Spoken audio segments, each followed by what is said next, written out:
Sentía el peso de mis 72 años no en las rodillas, sino en el alma.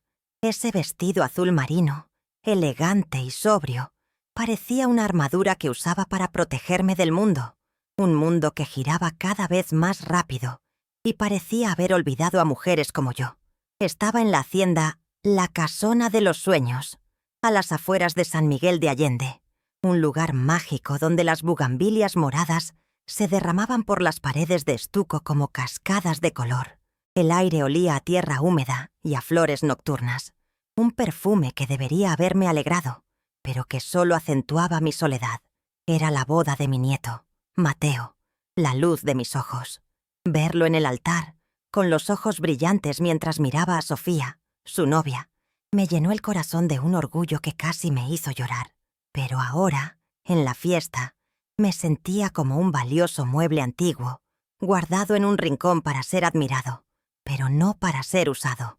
Las mesas estaban dispuestas bajo un cielo estrellado, salpicadas de luces que imitaban luciérnagas.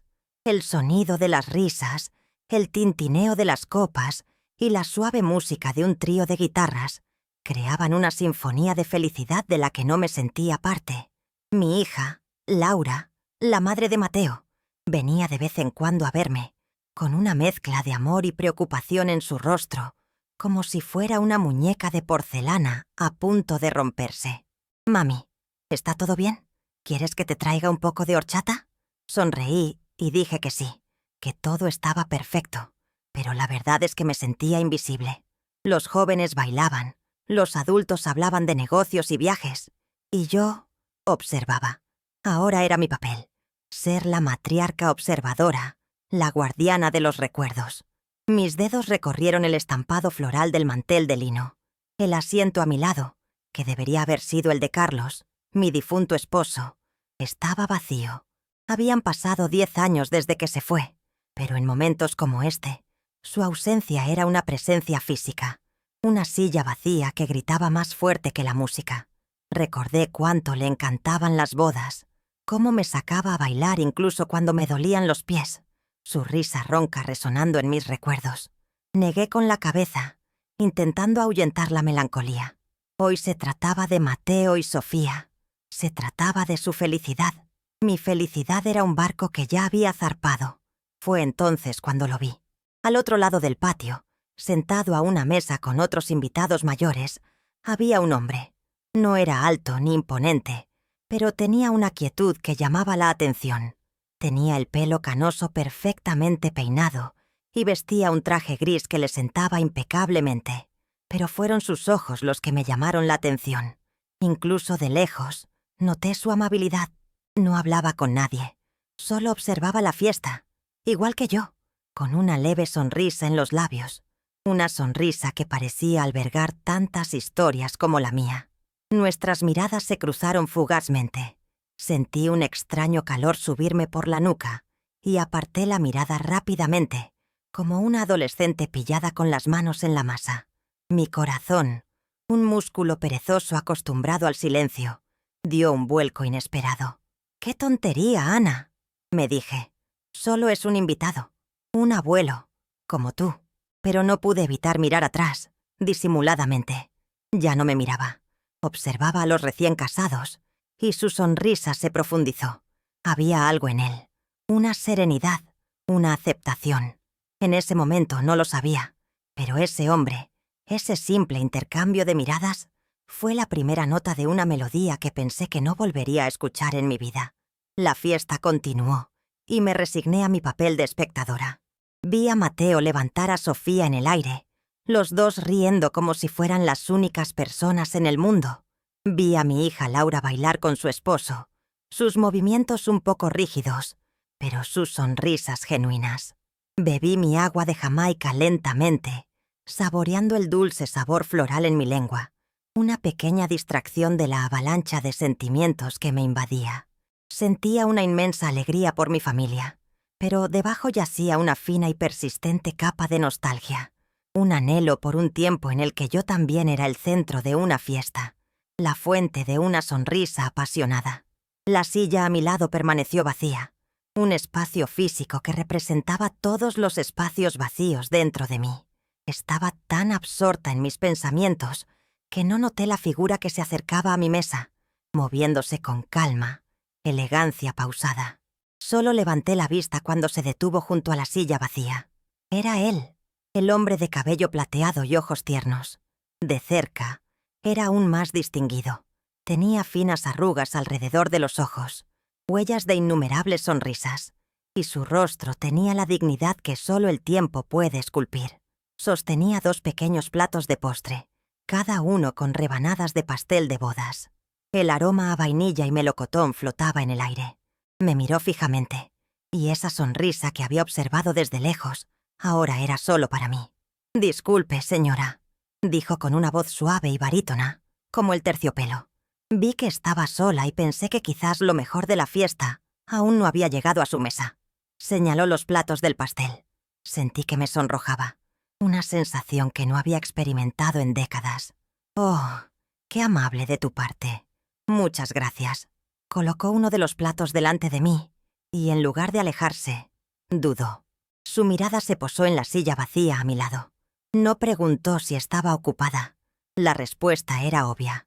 En cambio, me sorprendió. Ladeó ligeramente la cabeza y preguntó, con una sinceridad cautivadora: «¿Guardas este asiento para los recuerdos?». La pregunta me impactó como una flecha suave. No fue invasiva ni compasiva. Fue poética y terriblemente precisa. Era exactamente lo que estaba haciendo. Estaba reservando ese lugar para Carlos, para el recuerdo de lo que éramos, para la añoranza que me acompañaba constantemente. Me quedé sin palabras por un momento. Miré la silla y luego a él. Por primera vez esa noche, alguien no me vio como la abuela frágil, ni como la viuda solitaria. Él me vio. Vio lo que había en mi corazón sin que yo tuviera que decir una sola palabra. Por fin recuperé la voz. «Creo que sí», respondí, con una leve sonrisa trémula formándose en mis labios. «Es una compañera fiel, pero no muy conversadora». Se rió con una risa agradable y contenida. «Ya sé cómo es. La mía tampoco habla mucho, pero ocupa mucho espacio». Señaló la silla. «¿Te importaría compartir asiento unos minutos con Missing You? Te prometo que hablo más que ella». No pude evitar reír. Una risa sincera que me salió del pecho. «No creo que le importe. Siéntate, por favor». Se sentó, ajustándose el pantalón del traje. «Me llamo Esteban. Soy el abuelo del novio». «Ana, abuela de la novia», respondí, extendiendo la mano. La suya envolvió la mía. Era cálida y firme. La piel un poco áspera por el trabajo, pero el tacto era suave. No fue un apretón de manos formal ni rápido. Me sostuvo la mano un segundo más de lo necesario, y en ese simple gesto sentí una conexión, un reconocimiento. Fue como si 2 almas viejas, caminando solas por la misma fiesta, finalmente se hubieran encontrado. Comimos nuestro pastel en un silencio reconfortante, mientras el murmullo de la fiesta a nuestro alrededor se desvanecía en un zumbido lejano. La silla a mi lado ya no se sentía tan vacía. Después del pastel, la conversación fluyó con una naturalidad que me sobresaltó y me encantó a la vez. Hablamos de nuestros nietos, del brillo en sus ojos que nos recordaba nuestra propia juventud. Esteban me contó que Mateo siempre había sido un niño curioso y amable, y yo le hablé de la adorable terquedad de Sofía desde pequeña. Descubrimos que ambos llevábamos viudos casi una década, un club silencioso del que nadie quiere ser miembro, pero cuyos miembros se reconocen al instante. Habló de su esposa, Elena, con inmenso cariño, pero sin el dolor agudo de una pérdida reciente. La mencionó como parte de su historia, los cimientos sobre los que construyó su vida, no como una ruina en la que aún vivía. Me encontré haciendo lo mismo al hablar de Carlos. Por primera vez, compartir recuerdos de él no me dejó un nudo en la garganta, sino una suave calidez en el pecho. Esteban era un oyente extraordinario. No me interrumpía, no intentaba llenar los silencios. Él simplemente me escuchaba, con sus ojos marrones fijos en los míos, haciéndome sentir como si mis palabras fueran las más importantes del mundo. De repente, la música cambió. El trío de guitarras dio paso a una banda, y los primeros acordes de un vals clásico, Sobre las olas, llenaron el aire. Los novios abrieron la pista de baile, girando con gracia bajo las luces. Luego se les unieron otras parejas. Observé, sintiendo una familiar punzada de melancolía. La última vez que había bailado un vals fue con Carlos, en la boda de una sobrina, unos meses antes de que enfermara. El recuerdo era tan vívido que casi podía sentir su mano en mi cintura. Debí suspirar, porque Esteban se volvió hacia mí. «¡Qué música tan bonita!», comentó. «Sí, es cierto», respondí forzando una sonrisa. «Me trae recuerdos». Me observó un momento, con una mirada penetrante.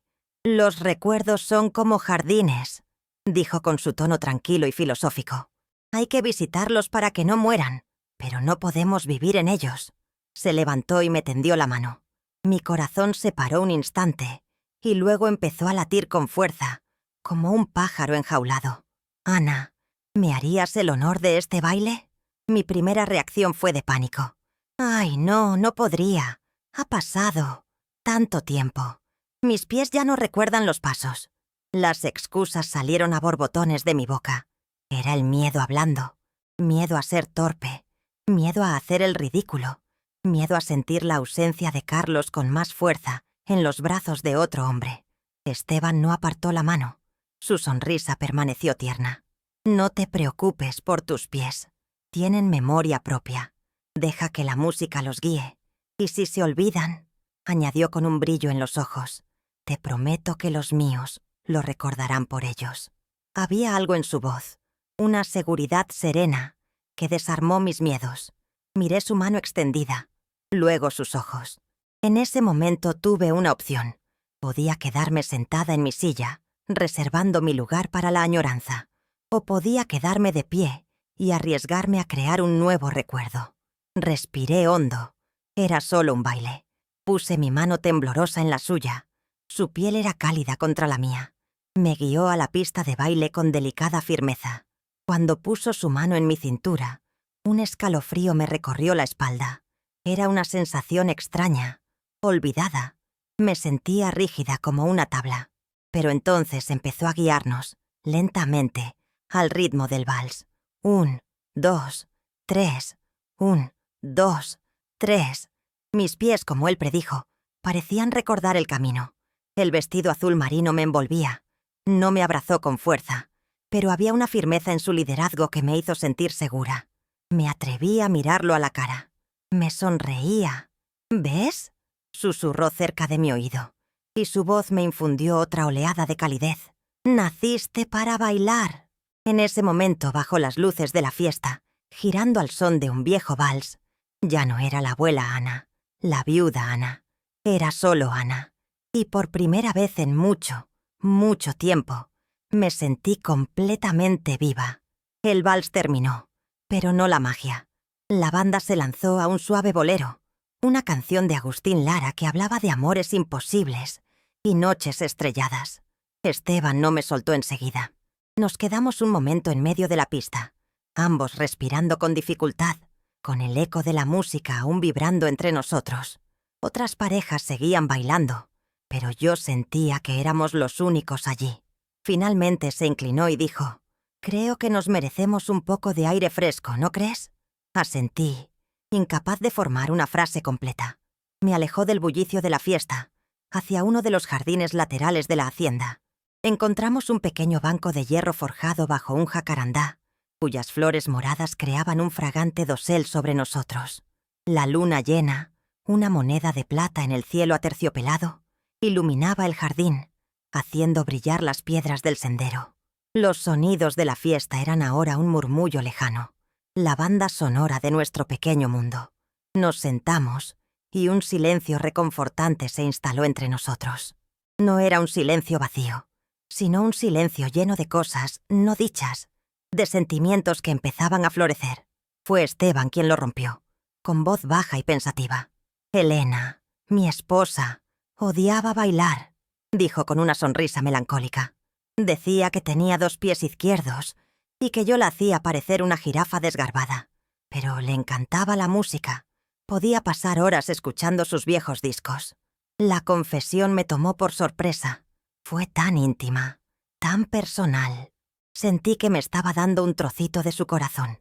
Me animó a compartir un trocito del mío. Carlos era todo lo contrario, dije, mirando mis manos sobre el regazo. Incluso bailaba con una escoba si la música era buena. Nos conocimos en un baile, aquí mismo en San Miguel. Me pisó el pie 3 veces durante la primera canción, pero me hizo reír tanto que acepté bailar la segunda.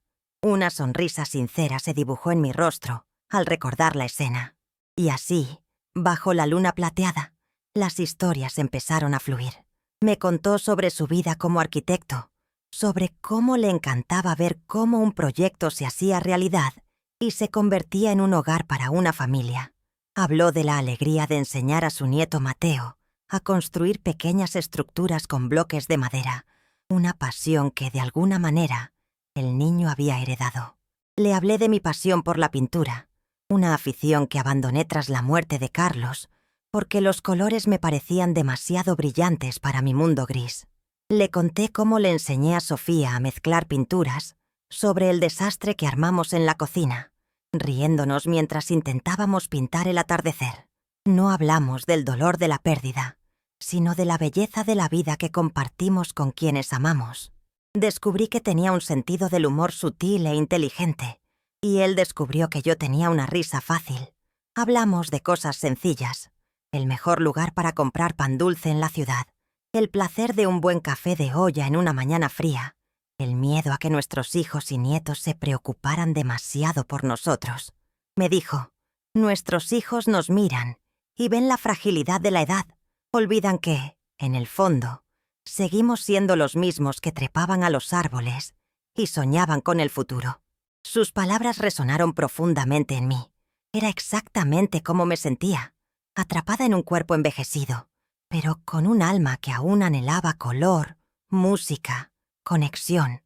Lo miré, a su perfil iluminado por la luna, y sentí una oleada de gratitud. Este hombre, un completo desconocido hacía apenas unas horas, me comprendía como nadie más lo había hecho en años. No solo escuchaba mis palabras, oía la música que las envolvía.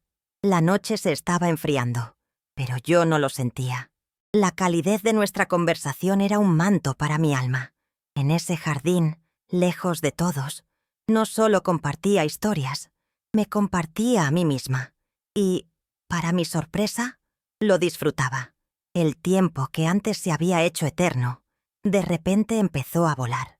La música de la fiesta subió de volumen por un instante, anunciando que la banda tocaba sus últimas canciones. La gente empezó a despedirse, y el sonido de los coches al alejarse rompió la tranquilidad de nuestro jardín. El hechizo estaba a punto de romperse. Sentí una opresión en el pecho, una reticencia a abandonar ese banco de hierro, a abandonar esa conversación. Fue como despertar de un sueño demasiado bueno para ser realidad. Creo que la noche está llegando a su fin, dije con la voz un poco más baja de lo que pretendía. Esteban miró hacia la fiesta y suspiró. Sí, parece que el carruaje está a punto de convertirse en una calabaza. Se giró hacia mí, y, a la luz de la luna, sus ojos parecían contener una pregunta. Fue una velada muy agradable, Ana. Gracias por compartirla conmigo. Gracias, Esteban, por el pastel, el baile y la conversación. Me puse de pie, alisándome el vestido, un gesto nervioso para ocupar mis manos. Él también se puso de pie.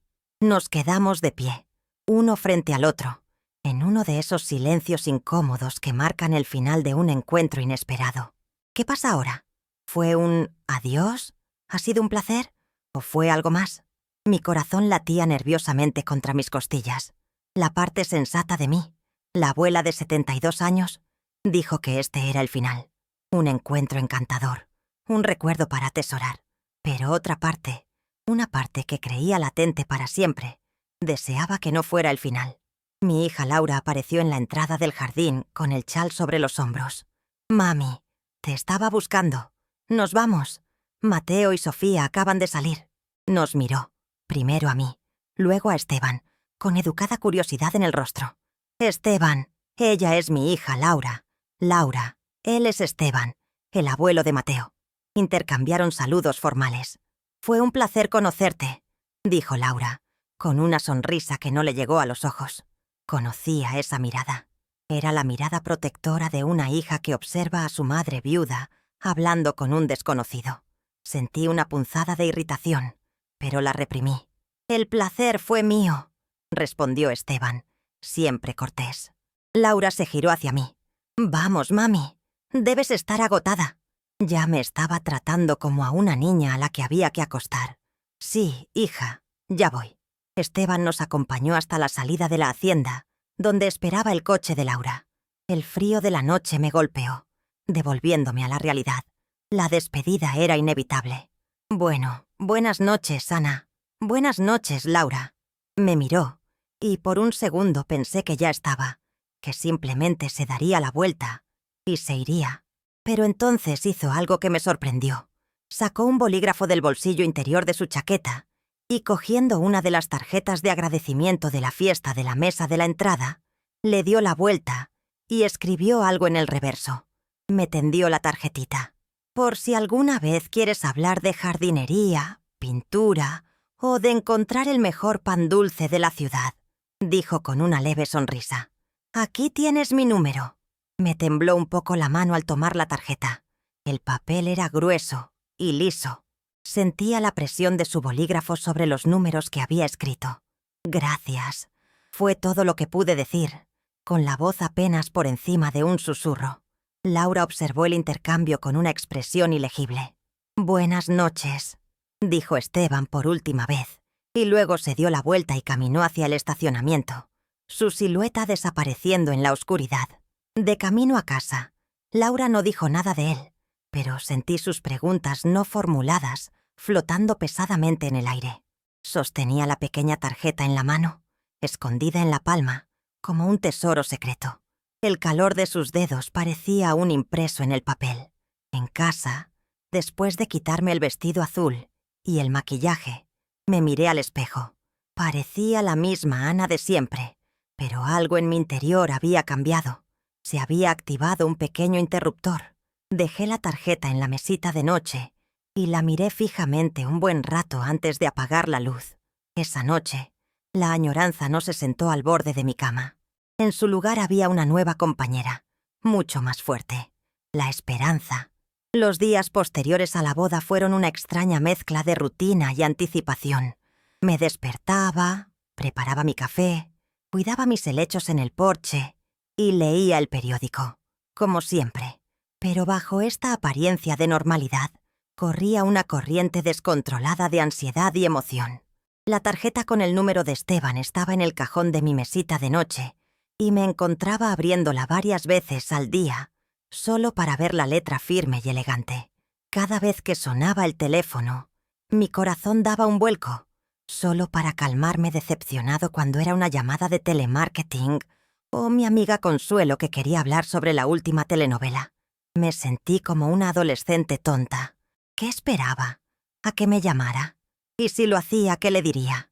¿Y por qué yo, Ana, una mujer que ya había vivido toda una vida, actuaba así? Podría llamarme a mí misma. La idea me aterraba. ¿Y si solo estaba siendo amable? ¿Y si se arrepentía de haberme dado su número? La duda era un veneno lento, y yo era experta en administrármelo. El miércoles, Laura pasó a comer, como cada semana. Trajo chilaquiles verdes de su restaurante favorito. Mientras comíamos en la cocina, la conversación giró en torno a la boda, a lo felices que estaban Mateo y Sofía en su luna de miel en Oaxaca. Entonces, con naturalidad, demasiado natural para ser verdad, preguntó: «Mamá, ese señor de la boda, el abuelo de Mateo, ¿era amable?» Sabía que me harían esta pregunta. Intenté mantener la voz neutral. «Sí, mucho. Un caballero. Charlamos un rato». «¿Acabas de hablar?», insistió, pinchando un trozo de queso con el tenedor. «Los vi en el jardín. Parecían muy entretenidos». Sentí una oleada de defensa. «Laura, soy una anciana, no una niña. Claro que puedo hablar con la gente». «Lo sé, mamá, lo siento», dijo, retrocediendo de inmediato. «No me refería a eso. Es solo que... ya sabes, ha pasado tanto tiempo desde que lo dejé, papá. Solo quiero que tengas cuidado. Hay muchos hombres que se aprovechan de las mujeres solteras». La palabra cuidado flotaba en el aire entre nosotras. Entendía su preocupación. Me quería, pero sus palabras, aunque bien intencionadas, me hicieron sentir frágil e ingenua, como si me faltara discernimiento, como si mi edad me hubiera robado la capacidad de juzgar el carácter de alguien. «Puedo cuidarme sola, querida», respondí, con más firmeza de la que pretendía. Esteban es solo un hombre amable que me ofreció un trozo de pastel. No mencioné el número de teléfono. Era mío, un secreto que no estaba lista para compartir. La conversación cambió de rumbo, pero la preocupación de Laura me dejó un rastro. ¿Y si tenía razón? ¿Y si estaba siendo un tonto? Quizás era mejor olvidarlo todo. Fue solo una velada agradable, una anomalía. Mi vida estaba aquí, en esta casa llena de recuerdos, en esta rutina segura. Esa noche, estaba decidida a tirar la tarjeta.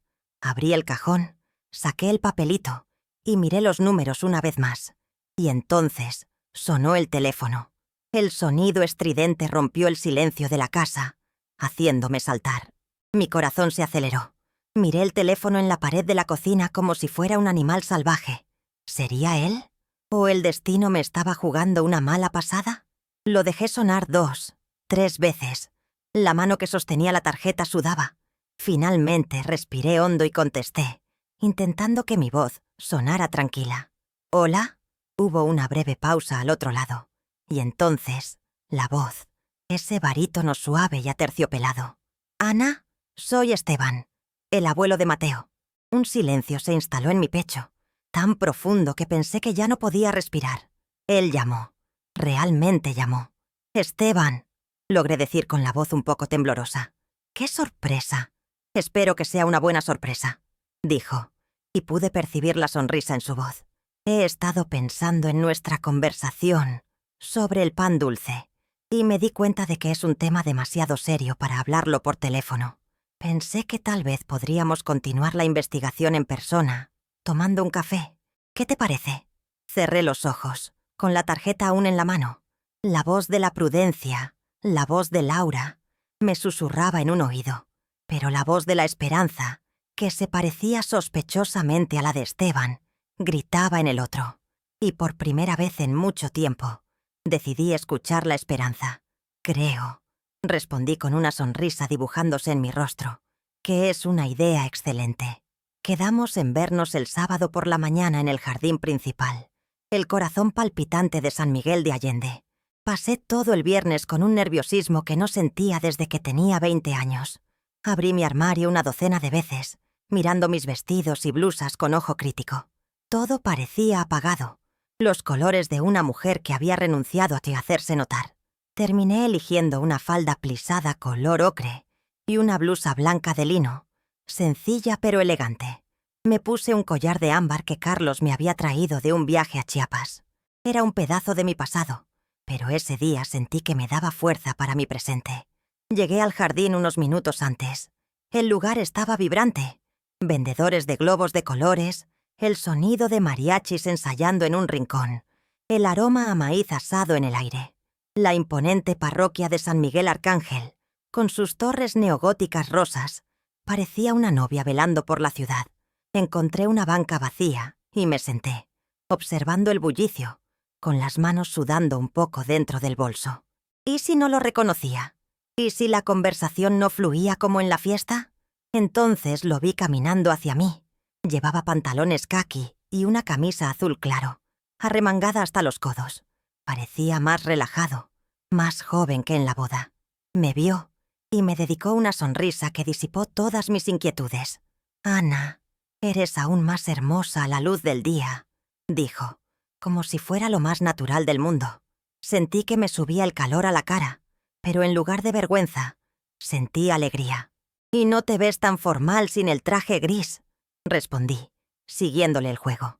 Sugirió una pequeña cafetería escondida en uno de los arcos que rodeaban el jardín. El lugar era encantador, con mesas de hierro y sillas de mimbre. Pedimos 2 cafés lecheros y un plato de caracolas y galletas para compartir. Mientras el camarero nos atendía, la conversación retomó el hilo, como si solo hubieran pasado unos minutos, no días. Me preguntó por mi pintura. Dijiste que dejaste de pintar. ¿Por qué? Preguntó con curiosidad genuina, sin rastro de juicio. Dudé. Era un tema delicado. Cuando Carlos se fue, comencé. Fue como si todos los colores del mundo se hubieran desvanecido. Abrir mis tubos de pintura, ver el rojo vibrante, el azul profundo. Fue como traicionar mi dolor. Me sentí mal por sentir la alegría del color cuando mi corazón estaba tan gris. Escuchó atentamente, removiendo el azúcar de su café. Entiendo, dijo finalmente. Después de que Elena se fue, dejé de cuidar mi jardín. Las rosas parecían burlarse de mí con su belleza. Era más fácil dejar que la maleza creciera. Encajaban mejor con lo que sentía por dentro. Su confesión creó un puente entre nosotros. No intentó consolarme ni darme consejos vanos. Simplemente compartió su propio dolor, su propia experiencia. Él comprendió. ¿Y qué te hizo volver al jardín? Pregunté. Mi nieto, Mateo, respondió con una sonrisa. Un día me encontró mirando los rosales secos y me dijo: Abuelo, las flores no se marchitaron a propósito, solo esperan agua. Eso me impactó.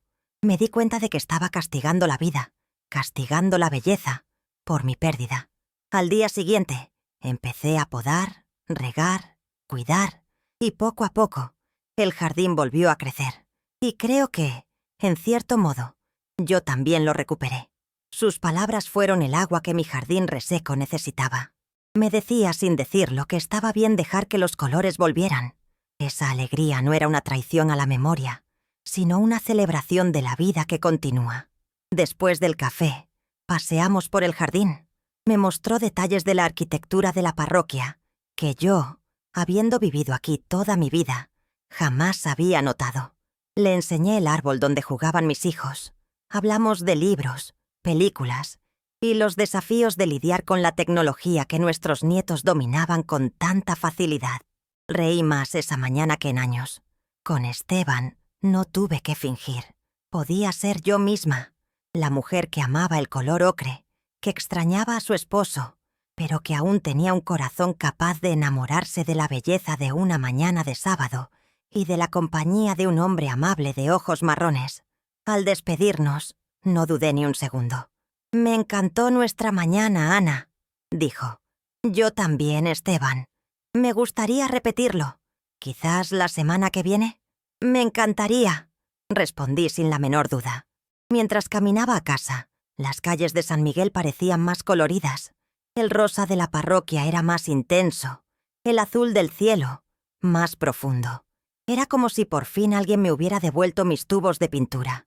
La felicidad es algo frágil, sobre todo cuando uno ya no está acostumbrado a ella. Mis encuentros con Esteban se convirtieron en el momento culminante de mi semana.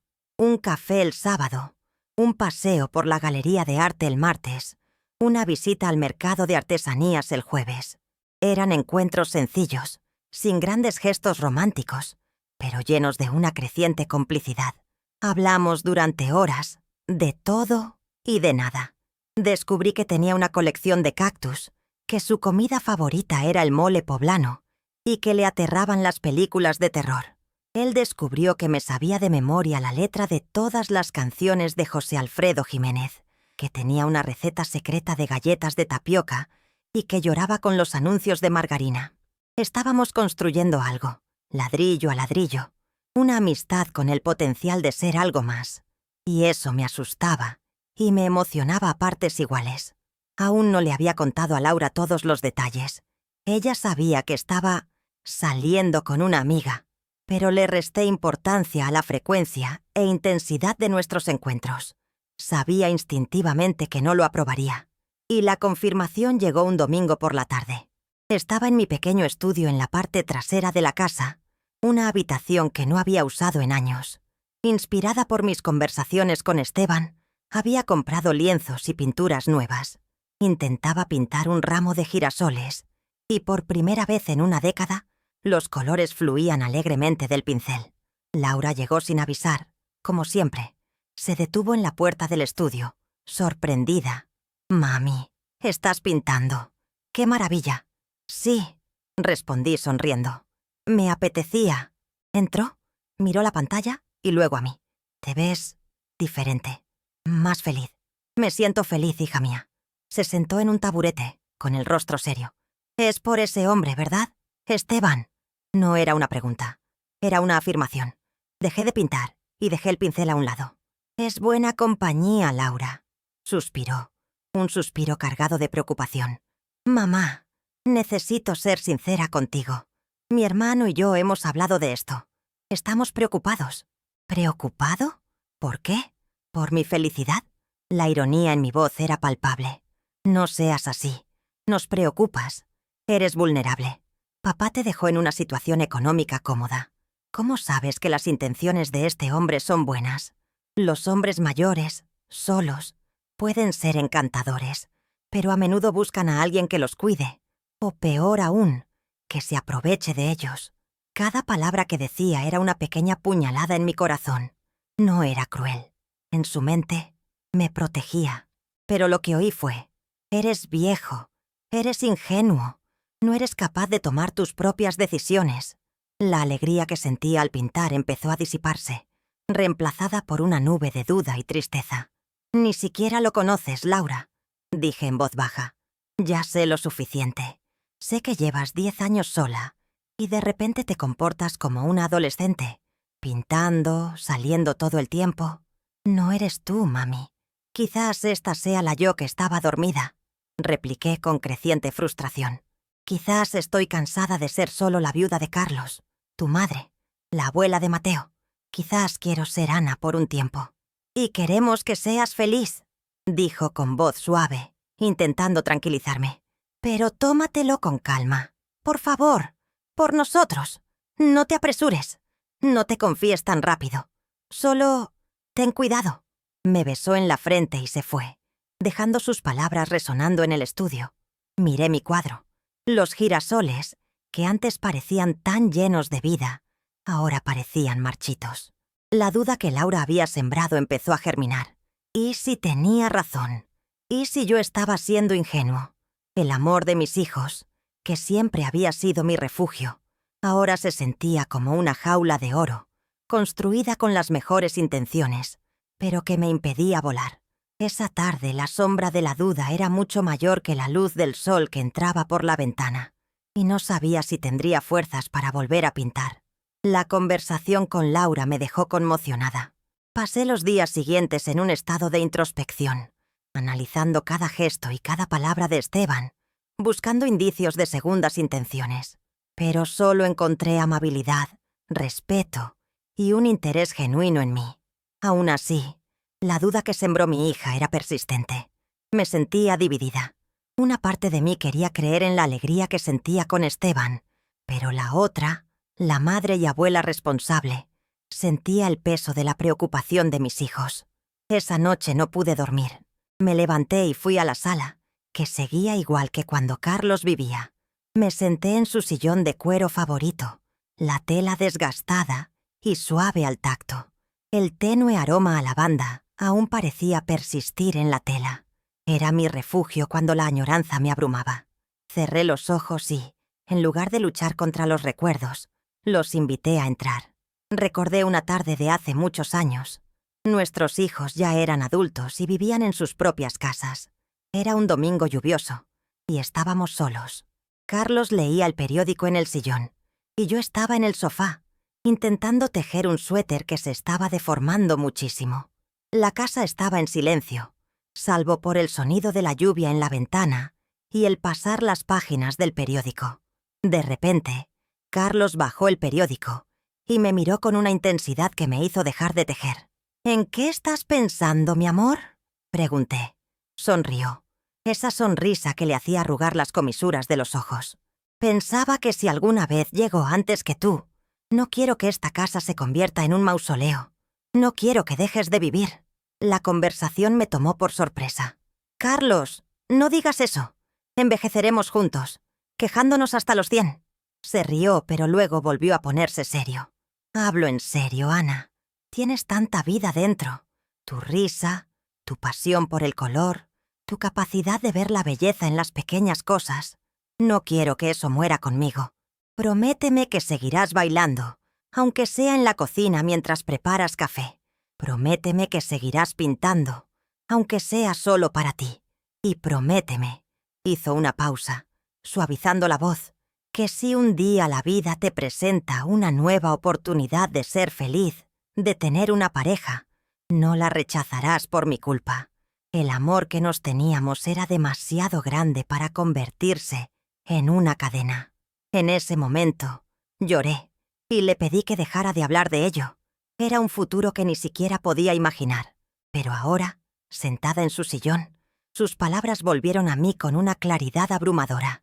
No quería que viviera en un santuario dedicado a su memoria. Quería que viviera.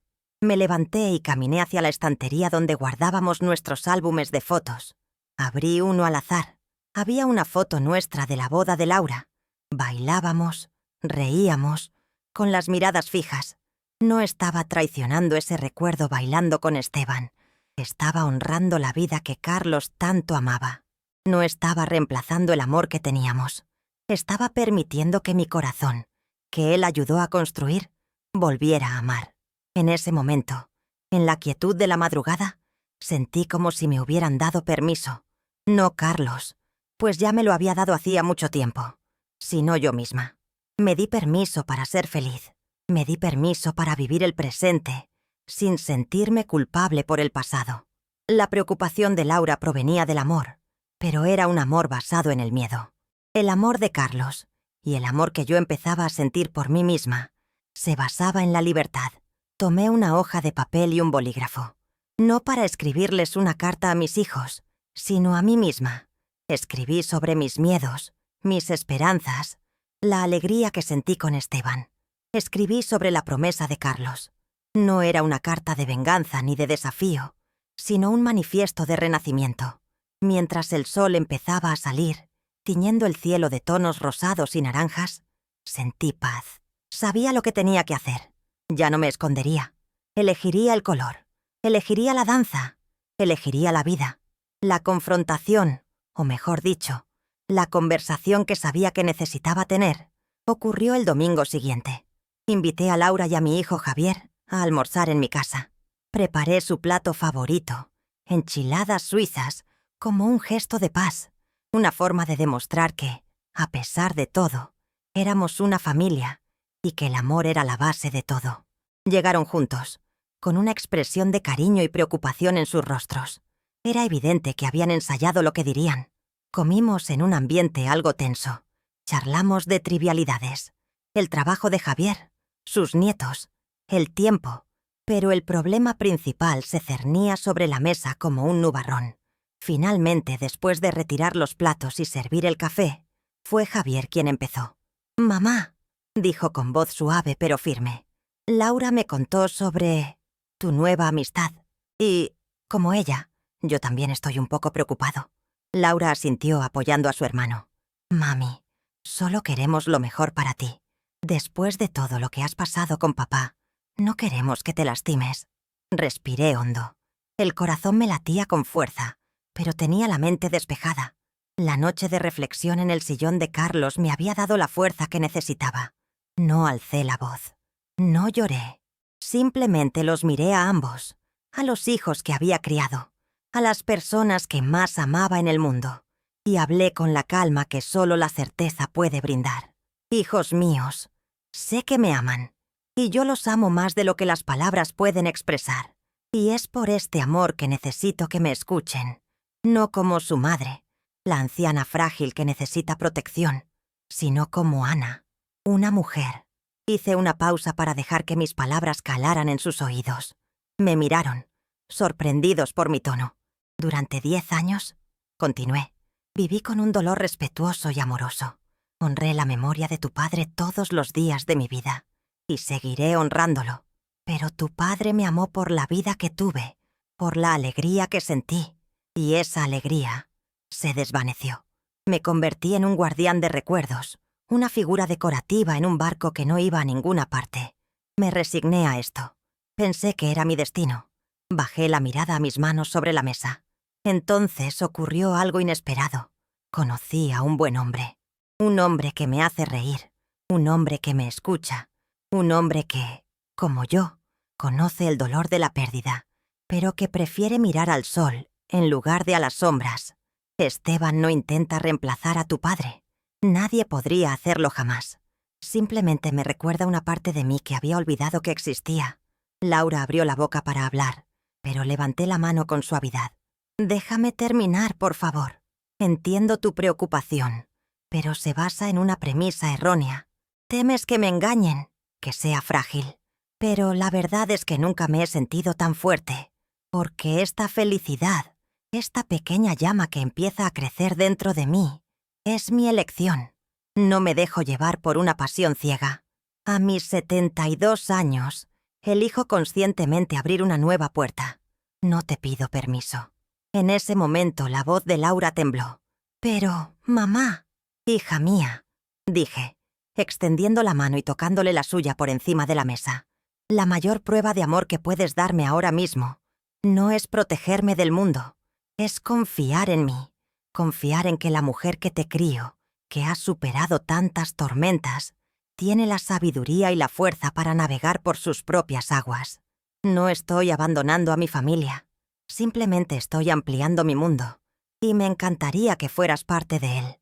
Pero si no puedes, lo entiendo, porque esta felicidad es mía, y ya no me disculparé por ello. Un profundo silencio se apoderó de la cocina. Javier miró a Laura y luego a mí. Vi una nueva comprensión en sus ojos. Ya no miraba a su anciana madre. Miraba a una mujer con voluntad propia. «Está bien, mamá», dijo finalmente. «Está bien». Laura aún tenía lágrimas en los ojos, pero me devolvió el apretón. «Solo ten cuidado», susurró.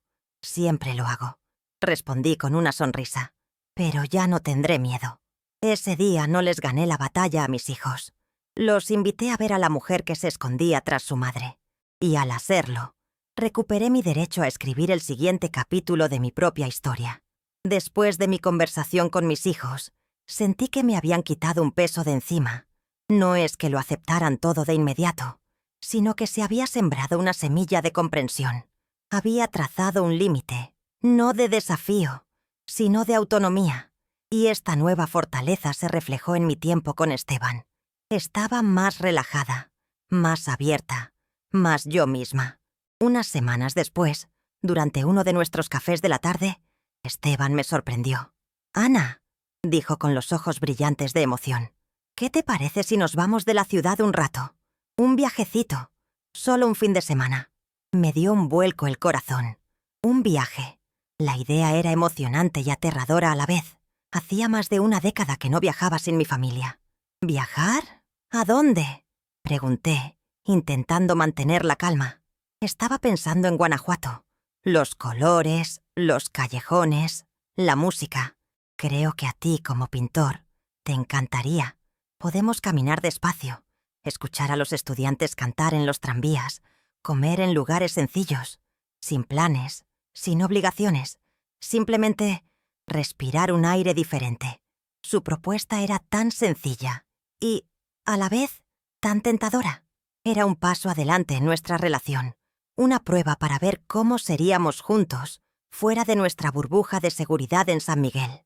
La Ana de antes habría dudado, buscando 1000 excusas, pero la Ana de ahora, la Ana del manifiesto, sonrió. «Me parece una idea maravillosa, Esteban». Salimos un viernes por la mañana en su coche.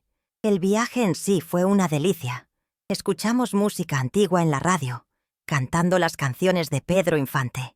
Me contó historias sobre los proyectos que construyó en esa misma carretera, y le señalé los paisajes que siempre había querido pintar. No hubo silencios incómodos, solo una compañía agradable y relajada. Guanajuato nos recibió con su explosión de color. Las casas, pintadas de amarillo, azul, rosa y verde, parecían apilarse unas sobre otras en las colinas, como una caja de crayones derramada. Nos alojamos en un pequeño y encantador hotel, cerca del Teatro Juárez, con un balcón con vistas al bullicio de la ciudad. Esos 2 días fueron mágicos. No fue un viaje de pasión desbordante, sino de una ternura profunda y creciente. Caminamos de la mano por las calles estrechas, perdiéndonos deliberadamente en sus laberintos. Visitamos el Museo Diego Rivera y me sentí inspirado como no me había sentido en años. Esteban me escuchó atentamente mientras hablaba de las pinceladas y el uso del color. Su interés era genuino. A su vez, me explicó la fascinante ingeniería de los túneles subterráneos de la ciudad. Esa noche cenamos en un restaurante con vistas a la ciudad iluminada. Compartimos una botella de vino y hablamos de nuestros sueños. No los grandiosos sueños de la juventud, sino los más tranquilos sueños de la madurez. El sueño de estar sanos, de ver felices a nuestros nietos, de tener paz. Y por primera vez, hablamos abiertamente de nosotros. «Sabes, Ana», dijo tomándome la mano por encima de la mesa, «cuando te conocí en esa boda, sentí algo que no había sentido en mucho tiempo. No fue un rayo, fue más bien como un amanecer, lento, gradual, pero innegable. Me devolviste la luz. Se me llenaron los ojos de lágrimas. Tú también, Esteban. Me recordaste que mi jardín aún podía florecer. Por supuesto, pasamos por el famoso callejón del beso. Vimos parejas jóvenes que se asomaban a sus balcones para besarse, como dice la leyenda. Esteban me miró. «Creo que estamos un poco mayores para subirnos a esos balcones», bromeó. «Por supuesto», asentí riendo.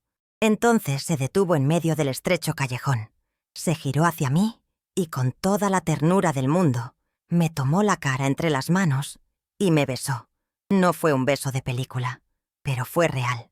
Fue un beso que decía, «Te veo, te respeto, te elijo».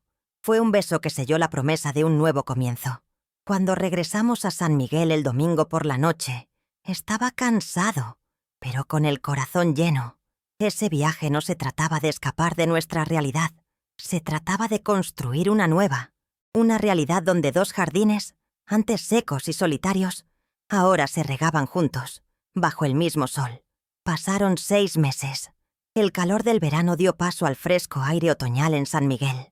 Las hojas de los árboles del jardín principal empezaban a cambiar de color, tiñendo la ciudad de tonos dorados y cobrizos. Mi vida también había cambiado de color. El gris había dado paso a una paleta vibrante que yo mismo pintaba, día tras día. Ese sábado por la mañana no estaba en mi casa, sino en la de Esteban. El aroma a café recién hecho y tierra mojada impregnaba el aire. Estaba en su jardín, el lugar que, según me había contado, había devuelto a la vida. Y era, en efecto, un lugar rebosante de vida. Rosales de todos los colores, cactus de formas exóticas, bugambillas que se desbordaban por las paredes. Era su santuario, y él me lo había abierto. Estaba sentada en un banco, con mi cuaderno de bocetos en el regazo, intentando capturar la belleza de una rosa color melocotón. Había vuelto a pintar con renovada pasión. Mi pequeño estudio estaba lleno de lienzos, algunos buenos, otros no tanto, pero todos eran una expresión de mi alegría. Esteban salió de la casa con 2 tazas de café. Vestía su ropa de jardinería, tenía las manos cubiertas de tierra y una sonrisa en el rostro. Me dio una taza y se sentó a mi lado. «¿Cómo está mi artista favorito?», preguntó mirando por encima de mi hombro mi dibujo. «Estás intentando hacerle justicia al trabajo de mi jardinero favorito», respondí sonriendo. Me rodeó los hombros con el brazo y me apoyé en su pecho. Guardamos silencio un momento, disfrutando de la paz de la mañana, del calor del sol y de nuestra mutua compañía. No necesitábamos palabras. Habíamos construido nuestro propio lenguaje, hecho de miradas, gestos y silencios compartidos. Nuestra relación no fue un romance de película. No nos casamos. Decidimos que, a nuestra edad, la compañía, el respeto y la alegría diaria eran más importantes que un papel. Mantuvimos nuestros hogares, nuestros espacios, pero construimos una vida juntos. Cenábamos juntos casi todas las noches, viajábamos a ciudades vecinas los fines de semana y asistíamos a celebraciones familiares unidos. Mis hijos lo comprendieron poco a poco. Al ver mi felicidad genuina y el respeto con el que Esteban me trataba, sus preocupaciones se disiparon, dando paso a una cálida aceptación. Laura incluso empezó a pedirle consejos de jardinería a Esteban, y Javier lo invitó a ver partidos de fútbol. Mateo y Sofía, los catalizadores de toda esta historia, quedaron encantados con nosotros. Eres nuestra historia de amor favorita, abuela, me dijo Sofía una vez, y mi corazón se llenó de orgullo. Esteban se inclinó y me besó la cabeza. ¿En qué estás pensando?, susurró. Miré el jardín, los colores, la vida que latía en cada hoja y pétalo. Pienso en lo maravillosa que es la vida, dije. Fui a la boda de mi nieto pensando que mi historia ya estaba escrita, que yo solo era el epílogo. Pero me equivoqué. Me volví hacia él, hacia el hombre de ojos bondadosos que me preguntó si estaba guardando un lugar para la añoranza. No me salvaste, Esteban. Me recordaste cómo salvarme a mí mismo. Me ayudaste a encontrar las herramientas, el agua y el sol. Pero fui yo quien decidió cuidar mi propio jardín. Sonrió, la sonrisa que cambió mi mundo. Y soy el hombre más afortunado del mundo por poder sentarme a su sombra contigo. No sé cuántos capítulos quedan en mi historia. Nadie lo sabe. Pero sé que los viviré con colores vivos, con las manos manchadas de pintura y tierra, junto a un hombre que entiende que el amor nunca tiene la edad suficiente para florecer, y que a veces las flores más hermosas florecen en jardines que creíamos olvidados para siempre. Suscríbete y activa la campanita para recibir nuestras historias todos los días.